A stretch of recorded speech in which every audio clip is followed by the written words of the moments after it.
Morning. September 22nd, we're in Nehemiah 12, verse 27. Dedication of the wall. Now, verse 27, now at the dedication of the wall of Jerusalem, they sought out the Levites in all their places to bring them to Jerusalem to celebrate the dedication with gladness, both with thanksgivings and singing, with cymbals and stringed instruments and harps. And the sons of the singers gathered together from the countryside around Jerusalem, from the villages of the Naphtalites, from the house of Gilgal, and from the fields of Geba and Azmapheth. For the singers had built themselves villages all around Jerusalem.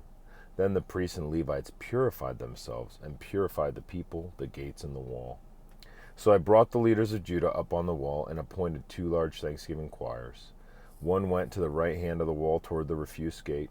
After them went Hoshea and half of the leaders of Judah, and Azariah, Ezra, Meshullam, Judah, Benjamin, Shemaiah, Jeremiah, and some of the priests' sons with the trumpets, Zechariah the son of Jonathan, the son of Shemaiah, the son of Mattaiah, the son of Micaiah, the son of Zakur, the son of Asaph, and his brethren, Shemaiah, Azarul, Melaiah, Galiah, Maad, Nathanael, Judah, and Hanini, and with the instruments of David, the man of God of Israel, Ezra, the scribe, went before them.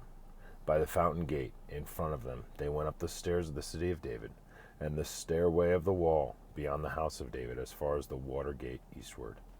The other thanksgiving choir went the opposite way, and I was behind them, with half of the people on the wall, going past the tower of the ovens, as far as the broad wall, and above the gate of Ephraim, above the old gate, above the fish gate, the tower of Hananel, the tower of the 100, as far as the sheep gate, and they stopped by the gate of the prison. So the 2 thanksgiving choirs stood in the house of God. Likewise, I and half the rulers with me, and the priests, Eliakim, Messiah, Minjamin, Micaiah, Anani, Zechariah, and Hananiah with trumpets, also Messiah, Shemaiah, Eleazar, Uzi, Jehohanan, Malchijah, Elam, and Ezer. The singers sobbed loudly with Jerahiah the director. Also, that day they offered great sacrifices and rejoiced, for God had made them rejoice with great joy. The women and the children also rejoiced, so that the joy of Jerusalem was heard afar off. And at the same time, were appointed over the rooms of the storehouse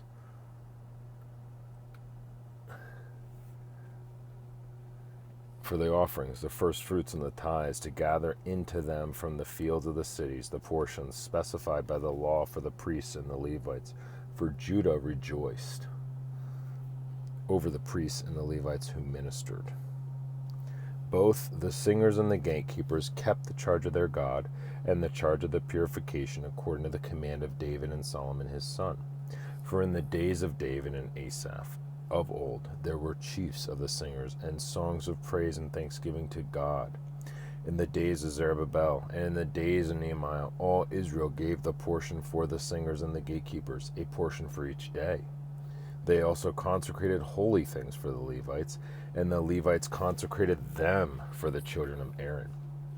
On that day they read the book of Moses in the hearing of the people, and in it was found written that no Ammonite and Moabite should ever come into the assembly of God, because they had not met the children of Israel with bread and water, but hired Balaam against them to curse them.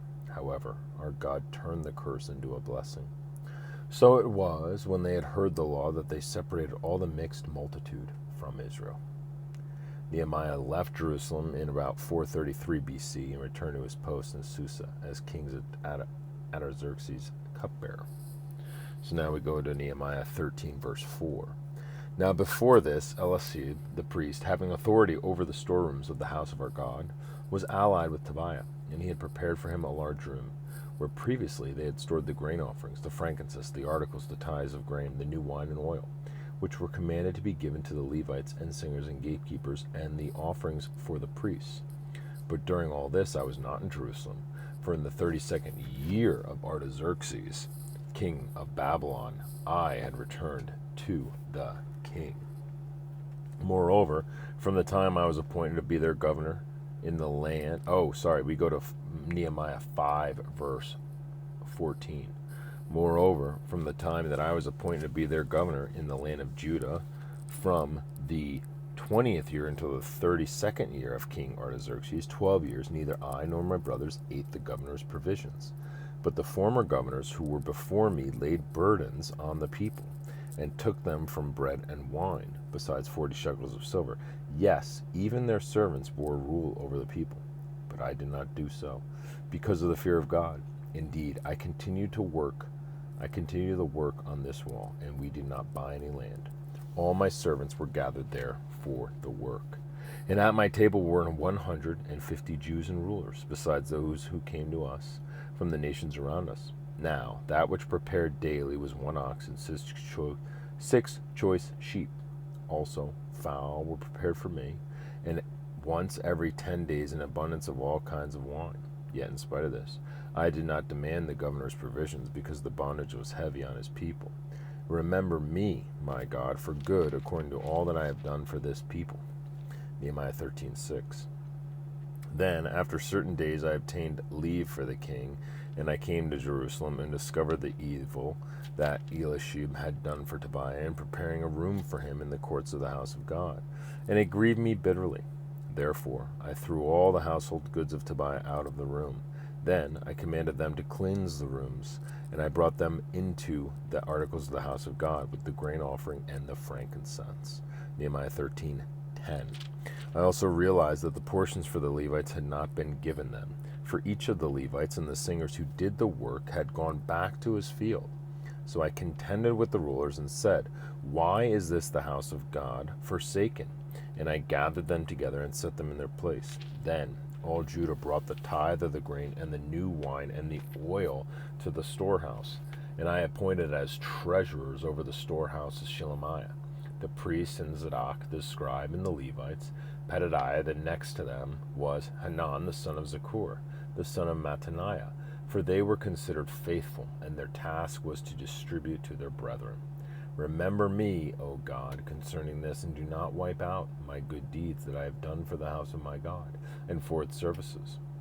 In those days I saw people in Judah treading wine presses on the Sabbath, and bringing in sheaves, and loading donkeys with wine, grapes, figs, and all kinds of burdens, which they brought into Jerusalem on the Sabbath day. And I warned them about the day on which they were selling provisions. Men of Tyre dwelt there also, who brought in fish and all kinds of goods, and sold them on the Sabbath to the children of Judah and in Jerusalem. Then I contended with the nobles of Judah and said to them, "What evil thing is this that you do, by which you profane the Sabbath day? Did not your fathers do thus? And did not our God bring all this disaster on us and on this city? Yet you bring added wrath on Israel by profaning the Sabbath." So it was at the gates of Jerusalem, as it began to be dark before the Sabbath, that I commanded the gates to be shut, and charged that they must not be opened until after the Sabbath. Then I posted some of my servants at the gates, so that no burdens would be brought in on the Sabbath day.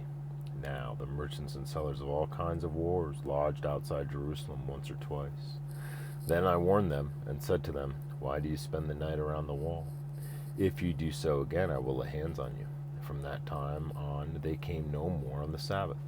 And I commanded the Levites that they should cleanse themselves, and that they should go and guard the gates, to sanctify the Sabbath day.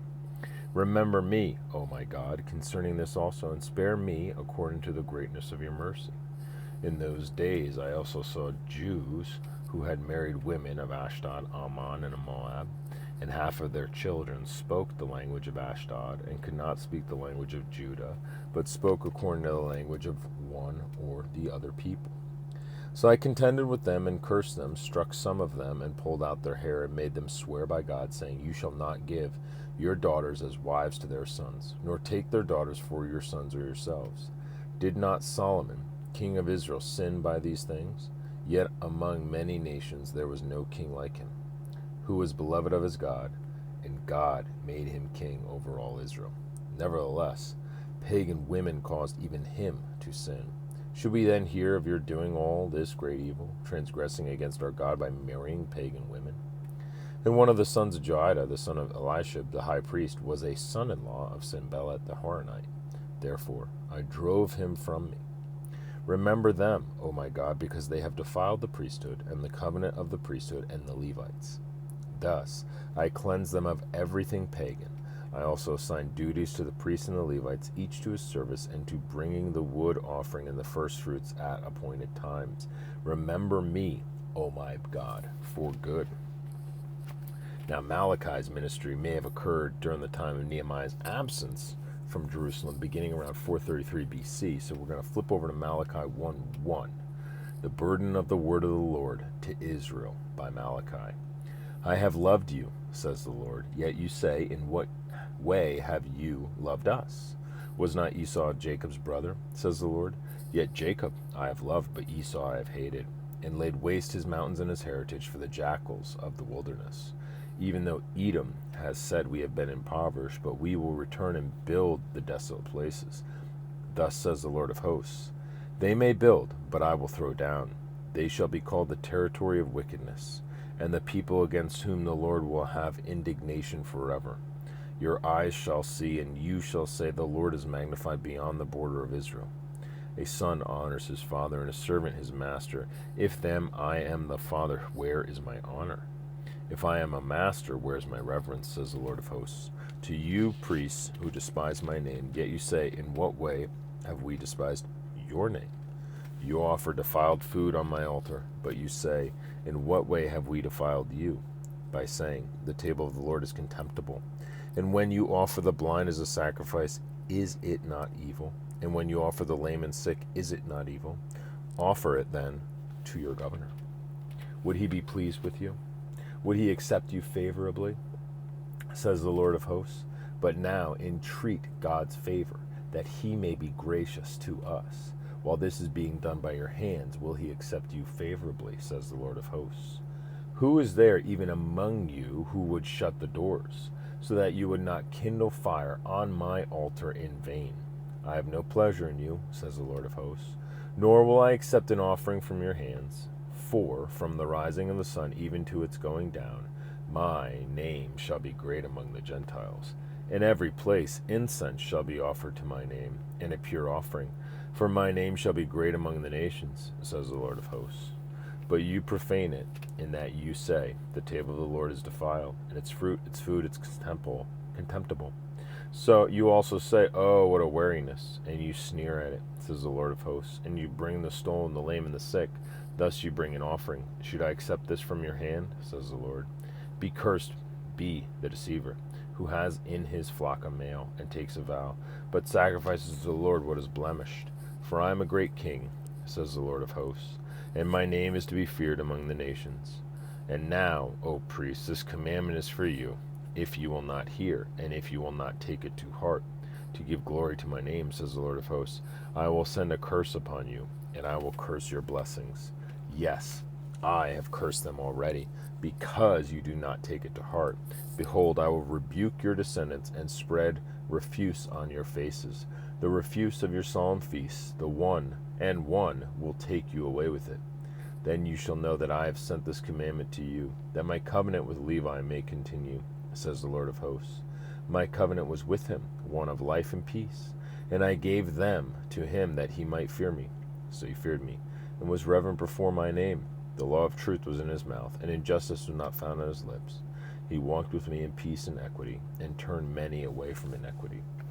For the lips of a priest should keep knowledge, and people should seek the law from his mouth, for he is the messenger of the Lord of hosts. But you have departed from the way. You have caused many to stumble at the law. You have corrupted the covenant of Levi, says the Lord of hosts. Therefore I have also made you contemptible and base before all the people, because you have not kept my ways, but have shown partiality in the law. Love you.